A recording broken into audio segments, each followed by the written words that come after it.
tema de esta noche es no más conciencia de pecado. No más conciencia de pecado. Hermano, hace muchos años, estando ya en la vida cristiana, fui enseñado de que para adorar al Señor yo tenía que examinarme a mí mismo primero. Esa fue la enseñanza que recibí dentro de la iglesia tradicional evangélica. Entonces, cuando decía yo tengo que adorar al Señor, entonces decía yo tengo que examinarme a mí mismo si hay pecado en mí para que yo le pueda adorar. Entonces lo que hacía, decía, yo he pecado en pensamiento, palabra, obra y omisión, ¿no? Eso fue la religión nos enseñó que en esas áreas teníamos que examinar, ¿no? El pensamiento. Entonces, cuando empezaba a hacer una evaluación de qué tipo de pensamientos tenía, de las palabras que había declarado, de las obras que había hecho y de las omisiones, entonces yo terminaba con un sentimiento de condenación, de culpa, de indignación, cada vez que me examinaba a mí mismo. Y es que las enseñanzas, por ejemplo, en los salmos, un salmo decía: ¿quién entrará a tu tabernáculo? ¿Quién entrará a tu santuario? Decía el salmista, ¿no? Oh Señor, ¿quién entrará a tu monte santo? El limpio de manos, el de corazón puro, dice. Entonces, yo me trataba de evaluar y lo que ocurría es que salía siempre descalificado. ¿Por qué? Porque empezaba una evaluación de mis actos, de mis pensamientos, de las palabras que había declarado y siempre resultaban en que había pues pecado. Escuché a un pastor, no voy a tampoco mencionar de qué denominación, pero decía, cuando él me ministraba a mí, me decía: mira, escucha esta canción, me decía: Señor, ¿quién entrará a tu santuario para adorar? Señor, yo quiero entrar a tu santuario para adorar. Dame manos limpias y un corazón puro y sin vanidades, que sepa amar. Entonces, esa canción me lo aprendí porque él era un ministro al que le tenía aprecio, respeto, mucha estima.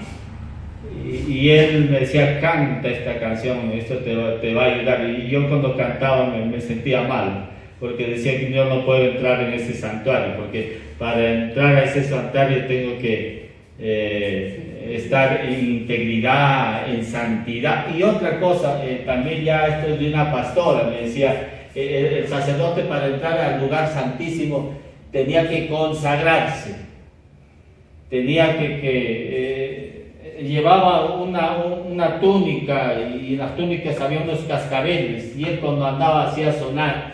Pero si él entraba al lugar santísimo y entraba en pecado, este hombre moría. Y como no podían sacarlo, como llevaba una soga, y lo arrastraban y lo sacaban.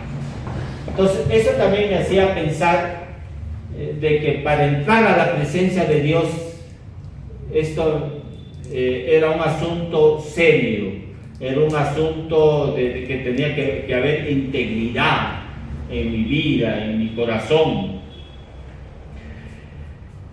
Entonces decía qué cosa más difícil, porque todos los días a veces pecamos,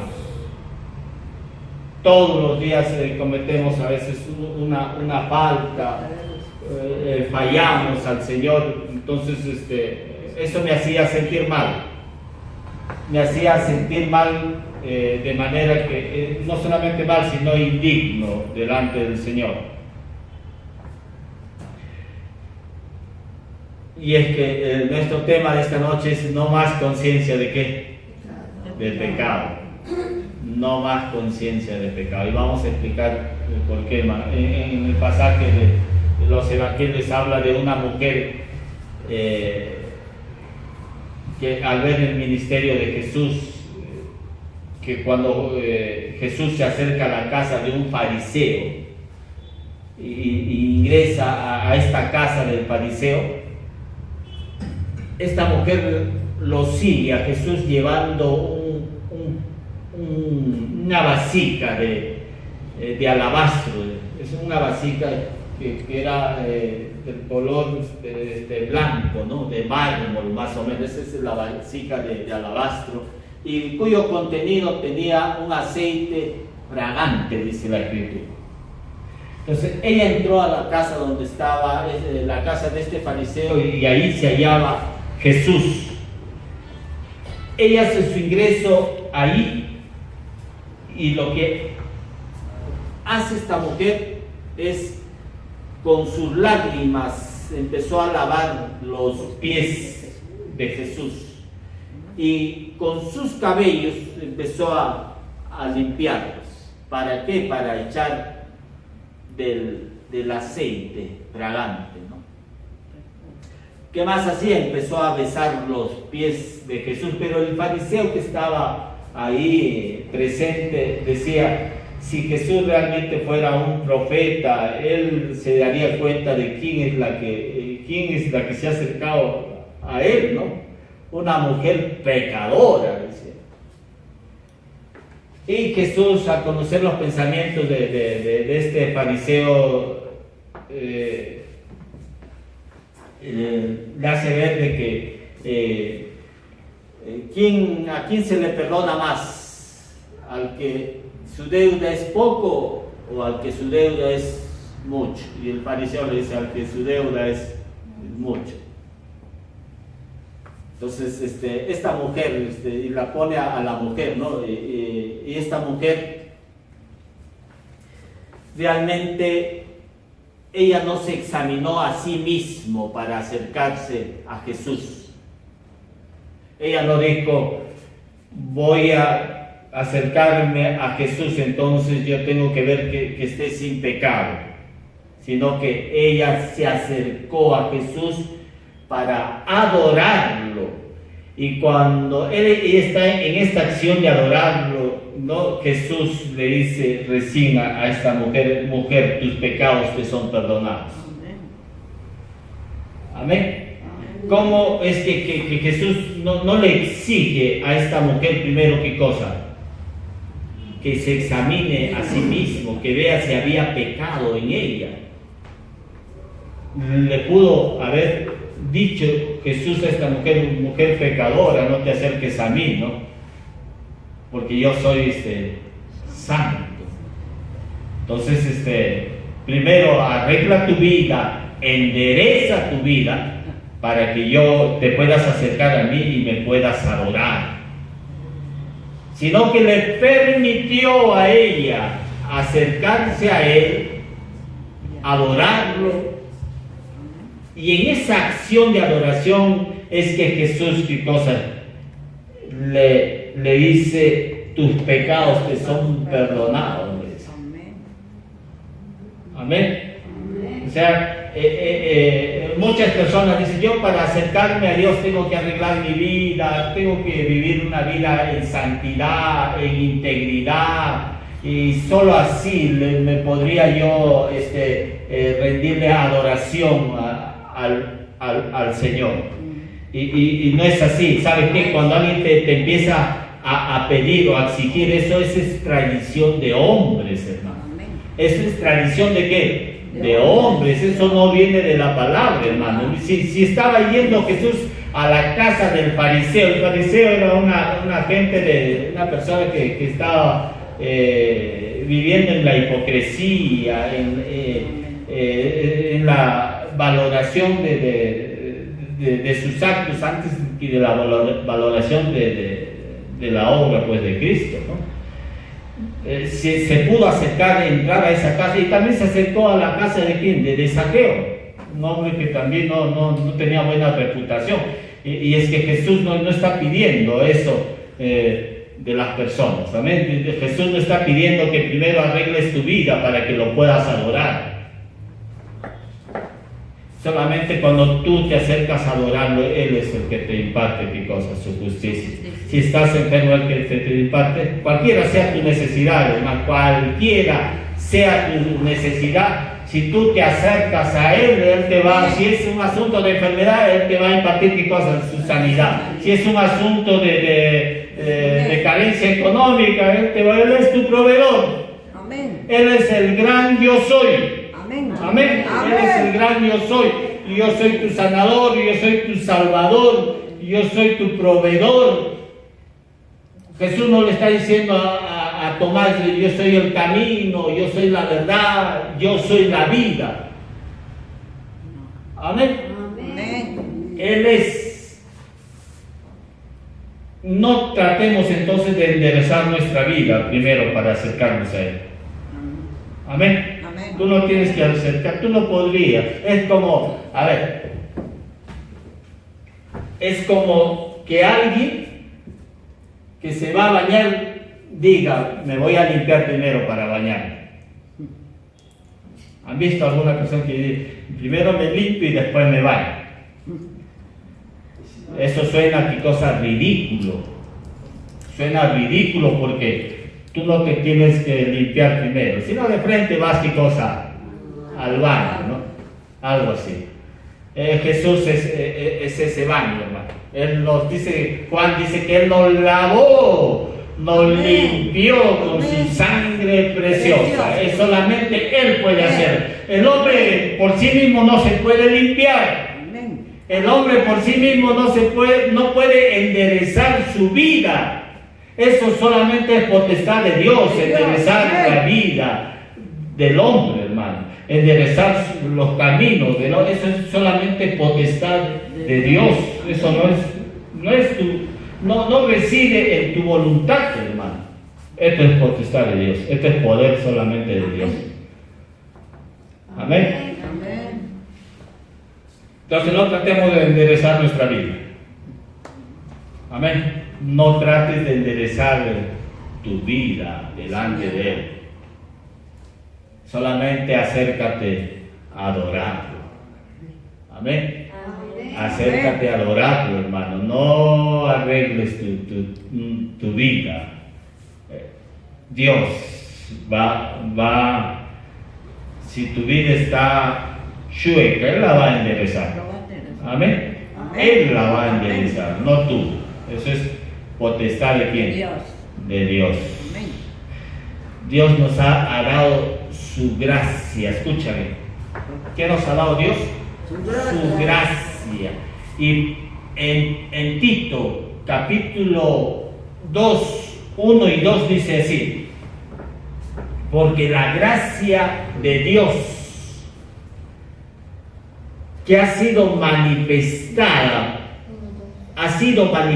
para salvación a todos los hombres, enseñándonos a renunciar a la impiedad y a los deseos mundanos, vivamos en este mundo sobria, justa y piadosamente. ¿Qué significa esto? Dice que la gracia que fue manifestada para salvación a todos los hombres, esa misma gracia, dice, nos enseña. Nos enseña qué cosa, nos enseña a renunciar a la impiedad y a los deseos mundanos. No dice que la ley nos va a enseñar a renunciar a la impiedad. Sí hemos hablado acerca de esto, que la ley es santa, justa y buena. La ley de Dios es santa, justa y buena. Pero la ley, esa ley no nos hace santos, ni justos, ni buenos. Pero Pablo ya en la carta de Tito está diciendo que la gracia es la que nos enseña a renunciar a la impiedad, a los deseos mundanos. ¿Quién nos enseña a renunciar a eso? La gracia. La gracia hace que nosotros vivamos sobria, justa y piadosamente. La gracia hace mucho. A veces, hermanos, escuchamos el Señor trabaja en mi carácter. Solamente, mira, es la gracia de Dios la que puede. El secreto para que tú vivas una vida piadosa es la gracia. El secreto para que se manifieste la vida de Dios solamente es posible a través de la gracia de Dios. El secreto para que se manifieste el fruto del Espíritu Santo es la gracia. Amén. Cuando hemos hablado que la gracia, ¿qué cosa? No es un temario de las enseñanzas de la iglesia. No es una doctrina, no es una enseñanza. La gracia es la persona de Jesucristo. Amén. ¿Quién es la gracia? Es la persona de Jesucristo. Y en esa gracia, miren, en esa gracia hemos dicho que nosotros descansamos. La gracia, ¿qué cosa es? Es el descanso donde el poder de Dios, donde se manifiesta el poder de Dios. Amén. En ese descanso se manifiesta el poder de Dios y es el Espíritu Santo el que empieza a trabajar, ¿qué cosa? En nosotros, en nuestra vida. Es el Espíritu Santo el que empieza, ¿qué cosa? A trabajar en nosotros. Él es el que nos enseña, dice, ¿no? Él es el que produce el querer como el hacerlo. Él nos hace conocer la voluntad de Dios, y no solamente nos hace conocer la voluntad de Dios, sino que nos da también el poder para hacerlo, hemos dicho. Amén. Amén. Es la gracia de Dios. Ahora, en la carta de Hebreos, vamos al capítulo de Hebreos, capítulo 10, versículo 1 y 4, así rápido lo voy a mencionar. Hebreos 10, del 1 al 4, dice así: porque la ley, teniendo la sombra de los bienes venideros, no la imagen misma de las cosas, nunca puede, por los mismos sacrificios que se ofrecen continuamente cada año, ofrecer perfectos a los que se acercan, hacer perfectos a los que se acercan. De otra manera cesarían de ofrecerse, pues los que tributan este culto limpios una vez no tendrían ya más conciencia de pecado. Pero en estos sacrificios cada año se hace memoria de los pecados, porque la sangre de los toros y de los machos cabríos no pueden quitar los pecados.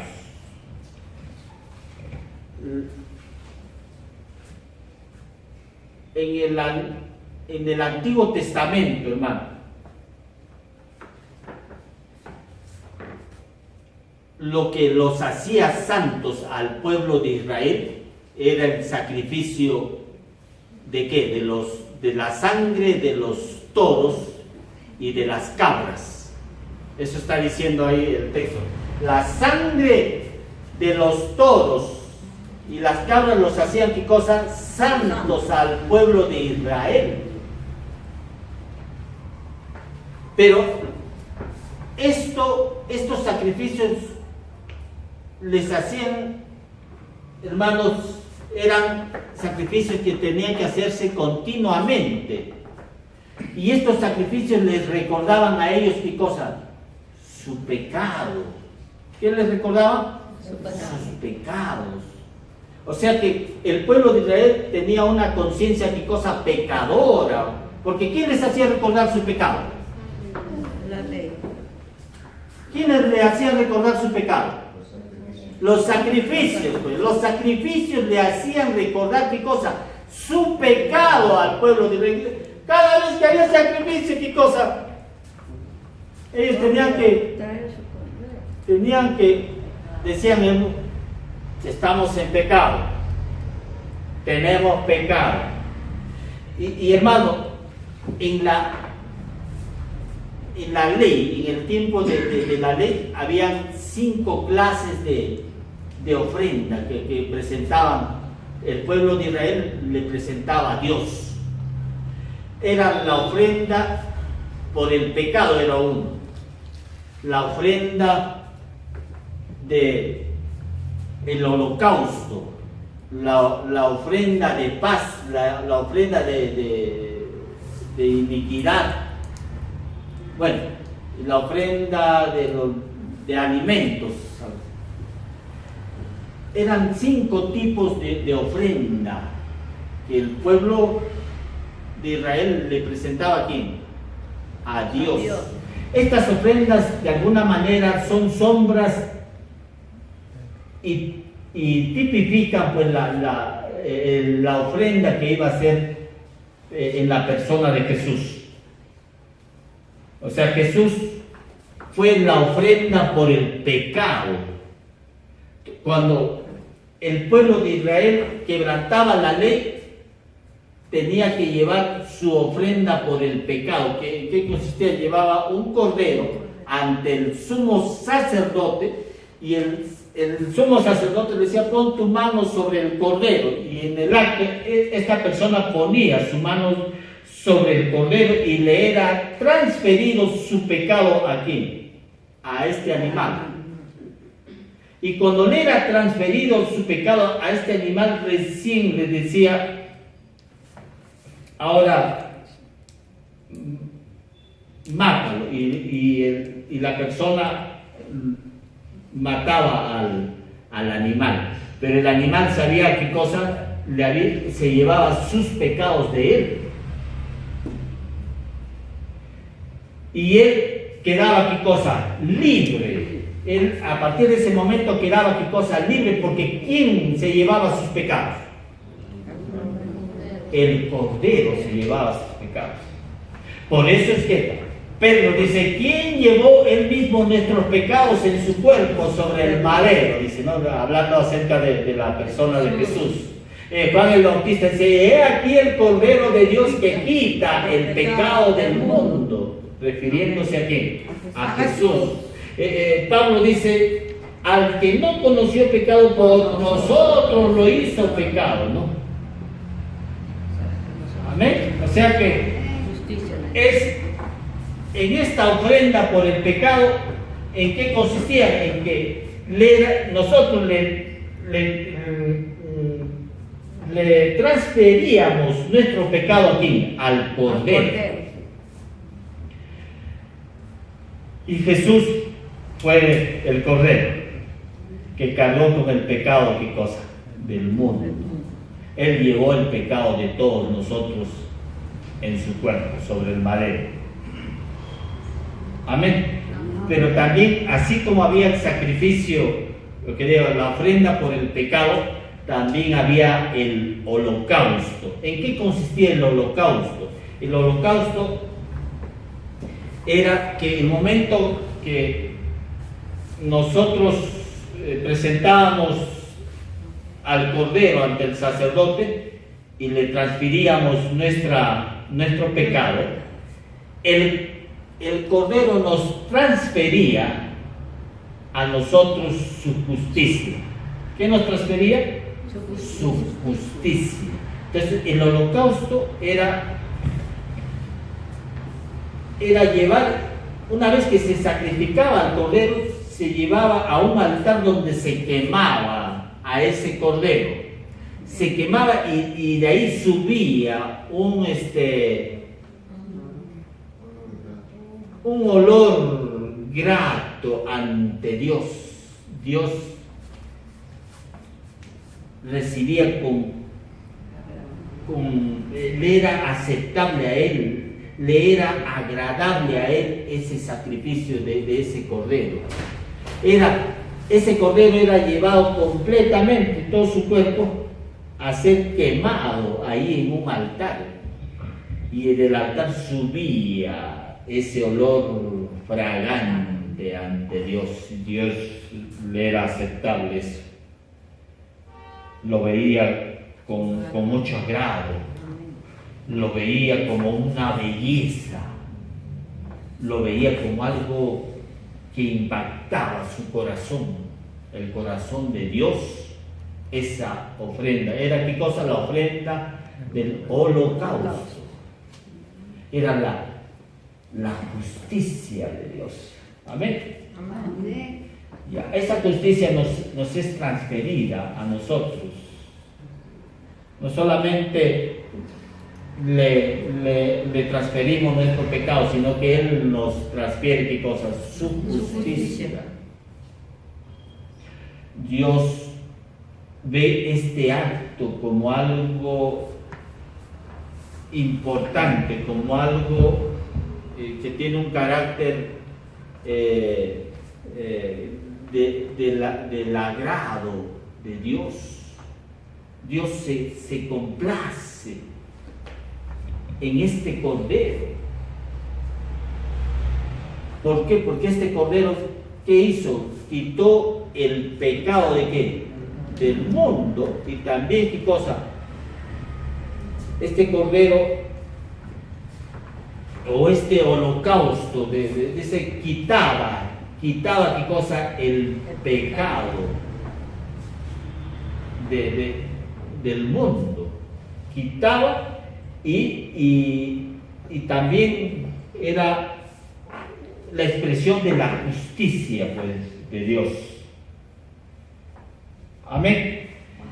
Entonces, cuando hablamos no más conciencia de pecado, algunos hermanos, muchos creyentes, estamos creyendo solamente que Cristo perdonó nuestros pecados en la cruz.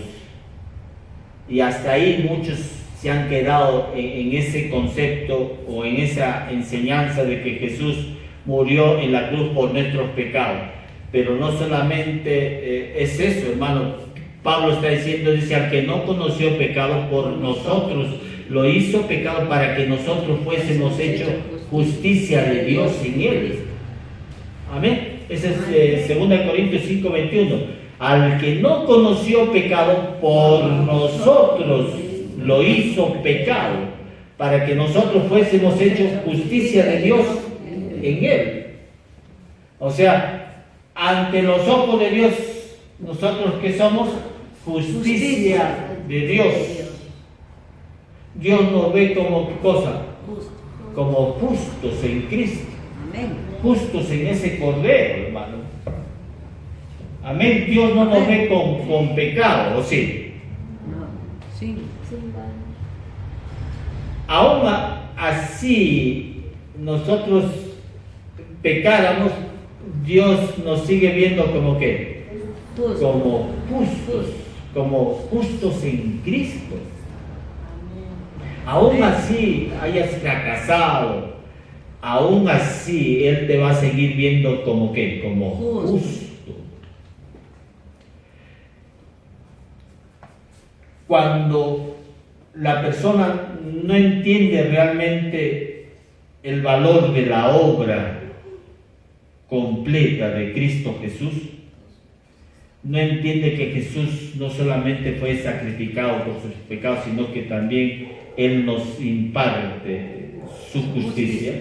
Entonces, estos hermanos va a ocurrir esto, lo siguiente, que van a sentirse culpables cada vez que pecan. Se van a sentir ¿qué cosa? culpables, con sentimientos de culpa y de condenación. O sea, cada vez que peca, lo primero que va a venir a su mente es que el pecado merece ¿qué cosa? Un castigo.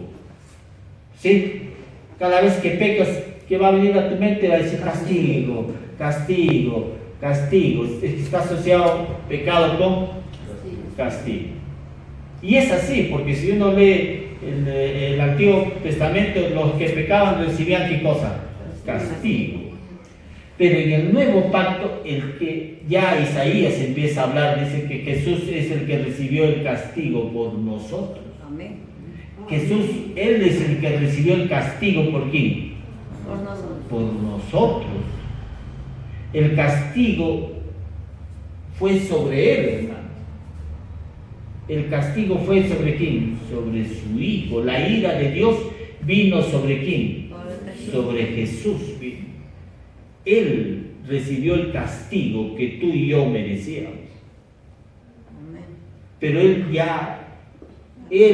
ya con su sacrificio pagó el precio de nuestros pecados. Él recibió el castigo por nosotros, para que nosotros vivamos ¿qué cosa? En la justicia de Dios. O sea que ya tú no puedes tener conciencia de pecado. El tener una conciencia de pecado, hermanos, incluso algunos creyentes que tienen conciencia de pecado, eso no les ayuda en su vida cristiana, en su caminar en la vida como creyentes, porque incluso el tener una conciencia pecadora hace que muchos se enfermen, estén oprimidos, estén deprimidos, ¿por causa de qué? De tener esa conciencia de pecado. ¿Conciencia qué cosa es? Hay pecado. Entonces, si hay pecado, miren, yo digo, si hay pecado, entonces esto merece castigo.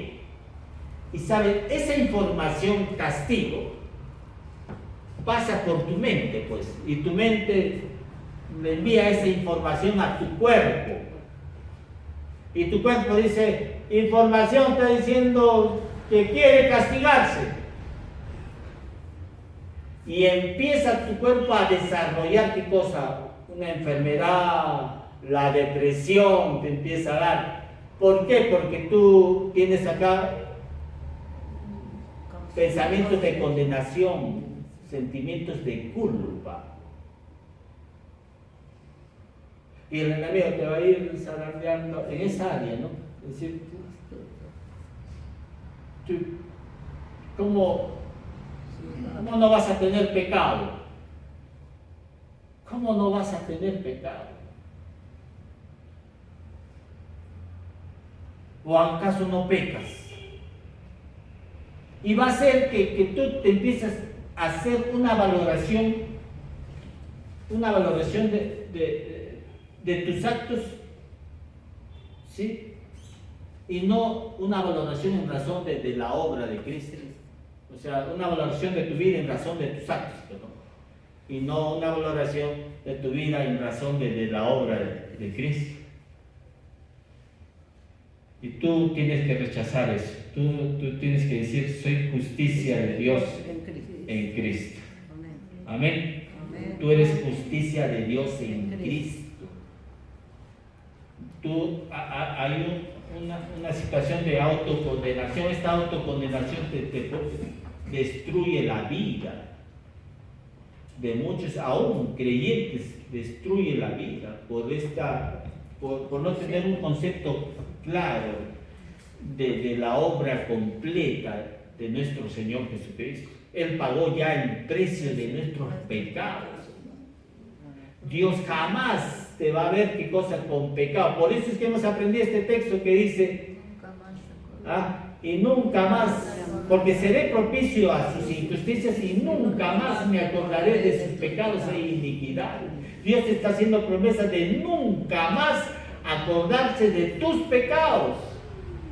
Amén. Cuando dice porque seré propicio, la palabra propicio significa que aplacar la ira de Dios mediante un sacrificio.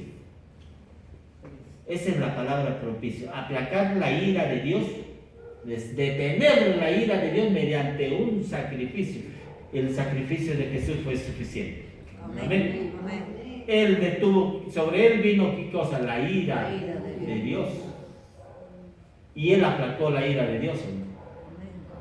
A través, ofreciéndose en sacrificio vivo y santo por nosotros, la iglesia, por nosotros. Entonces, cuando dice, y seré propicio a sus injusticias, entonces ese es el sacrificio de quién. Y gracias a ese sacrificio, dice, hay promesa, nunca más me acordaré de sus pecados e iniquidades. Nunca más Dios se va a acordar de nuestras iniquidades. Amén. Y dice que ahí en Hebreos dice que en otra versión dice que la sangre de estos toros y cabras nos santifica. Nos han hecho ¿qué cosa? Santos. Hebreos 10:12 dice, o 10:14 dice, porque con una sola ofrenda hizo perfectos para siempre a los santificados. Amén. Es una sola ofrenda, un solo sacrificio.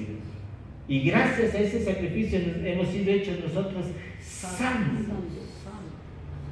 ¿Y qué es santos, hermano? Santo en el griego, agiaos, dice, significa apartados para Dios. Hemos sido apartados para Dios. Ya no estamos entre lo común, lo ordinario. Hemos sido apartados para Dios. El pueblo de Egipto, por la sangre de estos toros y machos, también fueron santificados. Y cuando fueron santificados, ¿sabes qué ocurrió? Dios los protegió de las plagas. Amén.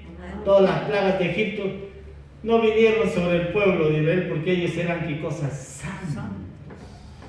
Ellos habían sido apartados para Dios. Porque en ellos habían ¿qué cosas? Los sacrificios. Amén. Habían sido apartados para Dios.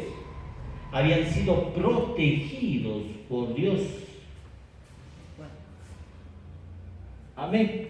Ellos fueron protegidos, ¿sabes? Pero nosotros hemos sido, ¿cuánto más la sangre de Jesucristo? Dice en la carta de Dios, ¿cuánto más la sangre de Jesucristo? Ya no de los machos cabríos o de los toros, dice, este limpiará nuestras conciencias, dice. La sangre de Jesucristo es la que limpia, ¿qué cosa? Nuestras conciencias. Amén. Es la sangre del Cordero. Amén. Porque gracias a esa sangre, nosotros, ¿qué cosa? Ya no tenemos conciencia de qué? De pecado. Tú no puedes tener ya conciencia de pecado. Tú tienes que tener conciencia de justicia. Porque todos tus pecados ya han sido ¿qué cosa? Perdonados. Ya no hay deuda que pagar, hermano. Ya no hay deuda que pagar. Y si tú estás pensando, pero yo todavía estoy pecando y aún a pesar la sangre de Jesucristo fue suficiente. Amén. El sacrificio de Cristo fue único y suficiente, hermano. No hay más sacrificios. Gracias a ese sacrificio, Dios nos ha declarado ¿qué cosa? Justos. Amén. Tú eres justo ante los ojos de Dios. Amén. Dios jamás te va a ver en pecado. Amén. Amén. Dios jamás nos va a ver a nosotros con pecado. Esto no significa que Dios, hemos dicho, nos dé licencia para pecar. Porque tenemos ahora su naturaleza, la naturaleza divina. Esa naturaleza está inclinada a hacer lo bueno. No hay licencia para pecar. Pero sí, ¿sabes lo que te mantiene en una vida de piadosa, en una vida de santidad? Es la conciencia de justicia. Amén. Es la conciencia de justicia, hermano. Cuando tú tienes conciencia de justicia, esta conciencia de justicia te ayuda en tu caminar. Esa conciencia de justicia es resultado de la gracia, ¿amén? Y eso te enseña qué cosa, renunciar a la impiedad, a los deseos mundanos. Es solamente la conciencia de justicia. Muchos que tienen la conciencia de justicia, estos pueden caminar y vivir en victoria. Amén. Por tener qué cosa, la conciencia de justicia. No más conciencia de pecado. El pueblo de Dios, los hijos de Dios, no tenemos o no debemos tener conciencia de pecado. Eso es tradición, qué cosa, de los hombres que te llevan a que tú te evalúes y que te evalúes en razón de tus actos, de tu buena moral, pero tú tienes que ser evaluado en razón de la obra de Cristo. Tú, en razón de esa obra de Cristo, eres justicia de Dios ahora. Amén. Dios te ve como justo, Dios te ve como si nunca hubieses pecado. Amén. Amén. Amén. Dios Amén. jamás va a cambiar eso. O lo que determina esa justicia en tu vida no son tus actos. Lo que ha determinado es esa impartición de justicia en nuestra vida, no son nuestros actos. No es tu buena conducta, no es tu integridad, no es tu buena moral, no es porque tú tienes buenos pensamientos, no es porque tú hayas hecho lo correcto, no. Eso no ha determinado qué cosa, que nosotros seamos justicia de Dios. Lo que determinó que nosotros seamos justicia de Dios es la obra de su Hijo Jesucristo. Amén. En razón de esa obra es que Dios te ve como ¿qué? Justo. Como justo, no te ve como pecador. Amén. Amén. Él no te va a ver jamás como pecador. Romanos 8:1. Ahora, Romanos 8:1 dice, ahora pues ninguna condenación hay para los que están en Cristo. Amén, no hay ninguna. Entonces, ¿cómo quito esta conciencia de pecadora? Esta conciencia pecadora lo vas a quitar, hermano, cuando tú entiendas realmente la obra completa de Jesucristo. Cuando entiendas que Jesús, qué es lo que Jesús resolvió en la cruz a través de su sacrificio y qué beneficios ha traído ese sacrificio para nosotros, su iglesia. Amén. Cuando entendamos la obra completa de Cristo. Amén. Amén. Y o sea que ya Dios nos está viendo como que, Justo. como justo. ¿Habrá algún pecado dentro de la iglesia? No. ¿Habrá algún pecado dentro de la iglesia? ¿Un solo pecado dentro de la iglesia? No. Si hubiese un solo pecado, la obra de Cristo no diríamos que no fue suficiente, hermano. El sacrificio de Jesús no fue suficiente, pero el sacrificio de Jesucristo fue suficiente. Fue único y suficiente. Amén. O sea que Dios ya nos está viendo en razón de la obra de su Hijo Jesucristo. Amén. Amén. Amén. O sea, ya no nos debemos evaluar en razón de nuestros actos, sino de la obra de su Hijo, nuestro Señor Jesucristo. Amén. Amén. Miren, que el sacerdote, cuando el que había pecado llevaba su ofrenda ante el sacerdote de la ofrenda, ¿cuál era? El cordero. Ya. Cuando llevaba el cordero, el sacerdote, ¿sabe qué hacía? No le miraba a él.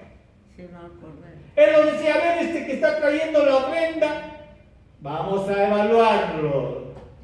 Tú cumples la ley, tú no codicias, tú honras a tu padre y a tu madre, No.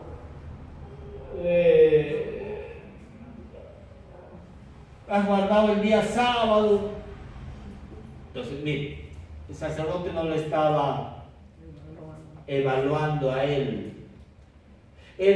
Lo que hacía el sacerdote es evaluar al cordero, examinar al cordero. Si el cordero tenía un defecto, él veía, lo revisaba escrupulosamente al cordero, pero no al que había pecado. A él no lo miraba. Lo que estaba mirando el sacerdote era al cordero. De igual manera, Dios no nos está mirando a nosotros si tú tienes una debilidad, qué pie cojea, si estás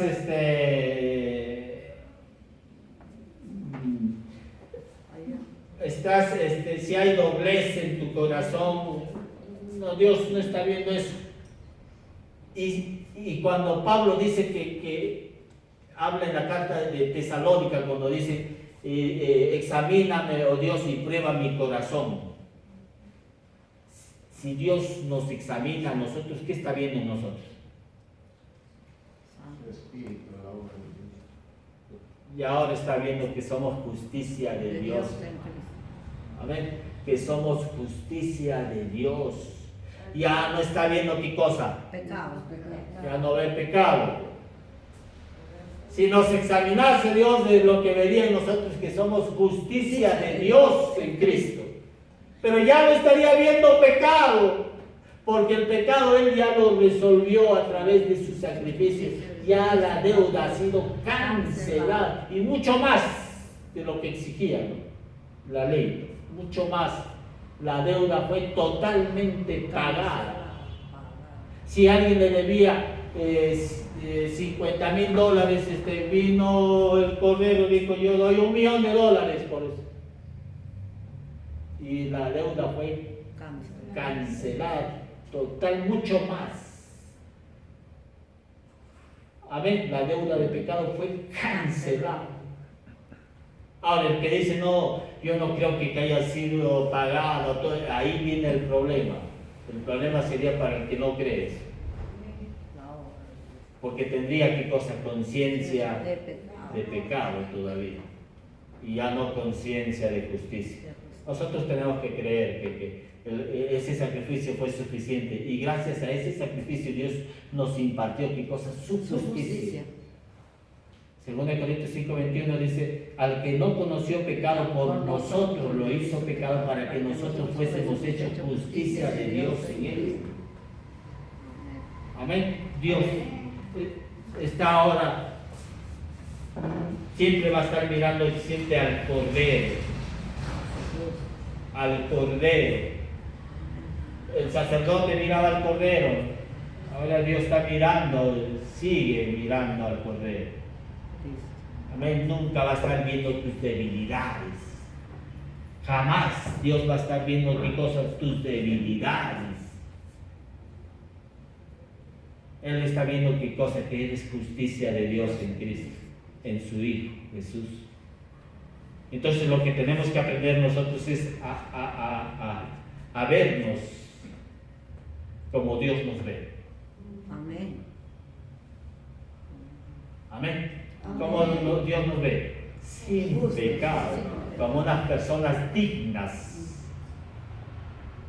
como lo más preciado ante sus ojos. Porque si hay algo que Dios pueda desestimar en nosotros, estaría desestimando también la obra de su Hijo.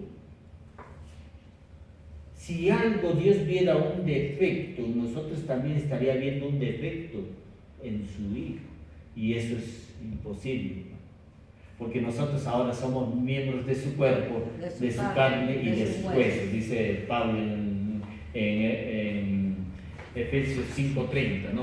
Porque nosotros somos miembros de su cuerpo, de su carne y de sus huesos. Y Juan dice: pues como Él es, así somos nosotros en este mundo. Pues como es Jesús, así somos nosotros. Jesús es santo, ¿no?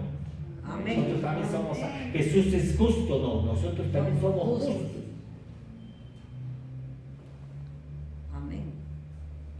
Dios es amor, Jesús es amor. Nosotros también tenemos ese amor de Dios. Amén. Entonces, hay razón de por qué agradecerle a Dios y del por qué ver la obra de su Hijo, la obra completa de su Hijo Jesucristo. Es motivo de alegrarnos. Amén. Amén. No más conciencia De pecado. de pecado, no más conciencia de pecado. Amén. Nos ponemos de pie.